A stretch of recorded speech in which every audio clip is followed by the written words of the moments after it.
Bonjour et bienvenue à vous dans cette nouvelle vidéo de la série dédiée à l'apprentissage des bases de jQuery. Dans cette vidéo, nous allons voir comment manipuler les CSS d'un élément avec jQuery. Alors, je vais créer pour l'exemple simplement un paragraphe.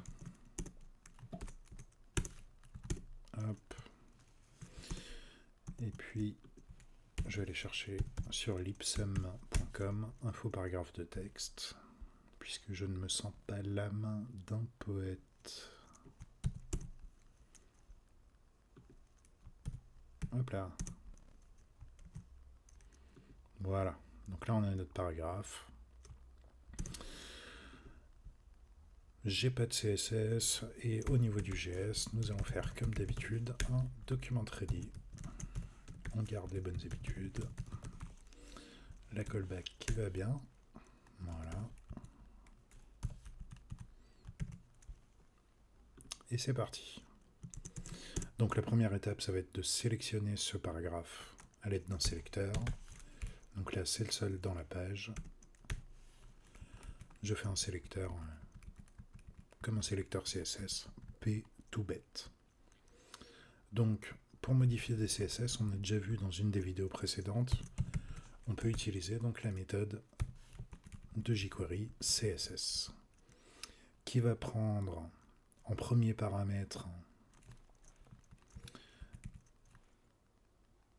la propriété à modifier.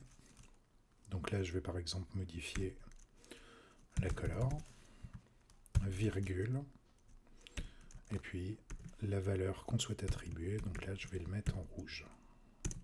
Voilà. Et dès que mon document se charge, vous voyez qu'il y a une fraction de seconde où on voit qu'il est noir, puis il passe rouge. Donc ça, c'est l'écriture de base de cette fonction. Mais si j'ai envie de changer une autre propriété, bah, je suis obligé de le faire en deux fois. Donc font size, alors qu'on n'écrit pas comme en CSS, mais qu'on écrit en camel case. Voilà, que je vais passer par exemple à 30 px. Voilà, donc si vous avez besoin de changer uniquement une propriété sur l'objet que vous sélectionnez, vous pouvez utiliser cette signature-là.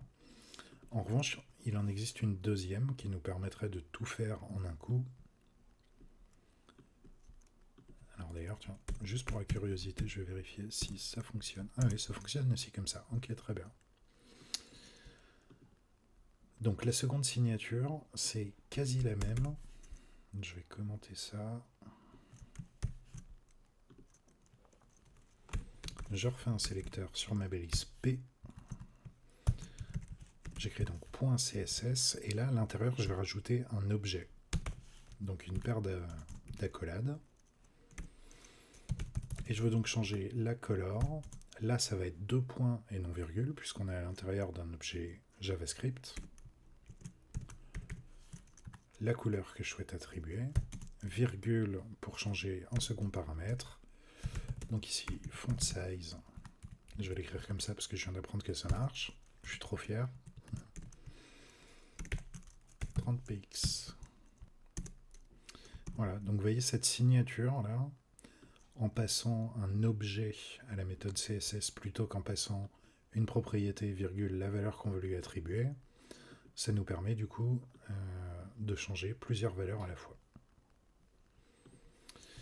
Et donc cette méthode CSS, elle nous permet aussi de connaître à un instant T, de récupérer à un instant T la valeur d'une propriété CSS. Et donc pour ça, c'est très simple. Donc je vais faire un petit console.log. Un sélecteur sur le P et je vais écrire .css. Et là, entre guillemets, je vais taper font size. Voilà. Et donc pas de virgule et la valeur qu'on va attribuer à la propriété, mais juste le nom de la propriété. Et là, vous voyez, dans mon console.log, ça me sort la valeur. Donc je peux récupérer plein de valeurs comme ça, si je mets width. Ok, actuellement mon paragraphe a cette largeur. cette hauteur, et ainsi de suite.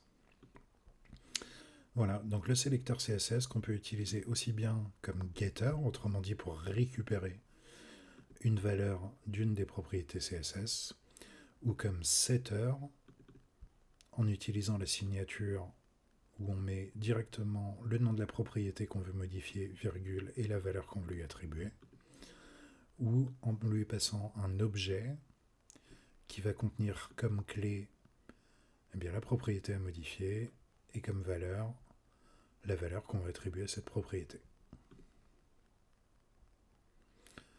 Voilà comment modifier du CSS avec jQuery. Rendez-vous dans une prochaine vidéo.